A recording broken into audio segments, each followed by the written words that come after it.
तर छत्रपती संभाजीनगरच्या चिकलठाणा भागात पंतप्रधान नरेंद्र मोदींची जाहीर सभा होते आणि या सभेला विजय निर्धार सभा असं नाव देण्यात आलंय। मराठवाड्याची राजधानी असलेल्या संभाजीनगरच्या सभेत पंतप्रधान नरेंद्र मोदी मराठा आरक्षणावर बोलतात का याकडे लक्ष आहे। सोबतच या सभेतनं मोदी कुणावर निशाणा साधणार याकडे देखील लक्ष आहे। मोदींच्या याच सभेचा आढावा घेतला आमचे प्रतिनिधी मोहसिन शेख यांनी। छत्रपती संभाजीनगरमध्ये आज पंतप्रधान नरेंद्र मोदी यांची सभा होते आणि या सभेची जवळपास सगळी तयारी झालेली आहे। या ठिकाणी मोठ्या प्रमाणात भाजपचे कार्यकर्ते देखील पोहोचताना पाहायला मिळतात।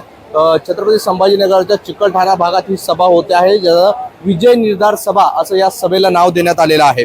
एकंदरीत मराठवाड्याची राजधानी असलेल्या छत्रपती संभाजीनगरमध्ये ही सभा होत आहे आणि मोदींच्या सुरक्षेच्या दृष्टीने तगडा असा बंदोबस्त देखील या ठिकाणी पाहायला मिळतोय।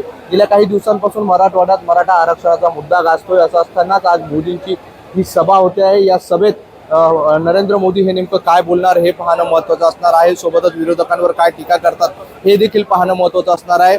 याच संभाजीनगरमध्ये एमआयएमचे देखील 2 उमेदवार आहे आणि एमआयएम मध्ये आतापर्यंत अकबर ओवीसी असतील किंवा असुद्दीन ओवीसी असतील यांच्या देखील सभा झालेल्या आहेत। त्यांनी देखील मोदींवर टीका केली होती। या टीकेला देखील मोदी कशा प्रकारे उत्तर देतात हे देखील पाहणं महत्त्वाचं असणार आहे। मात्र आज संभाजीनगरमध्ये होणारी ही सभा महत्त्वाची समजली जाते आणि या सभेतून मोदी कुणावर निशाणा साधतात हे पाहणं देखील महत्त्वाचं असणार आहे।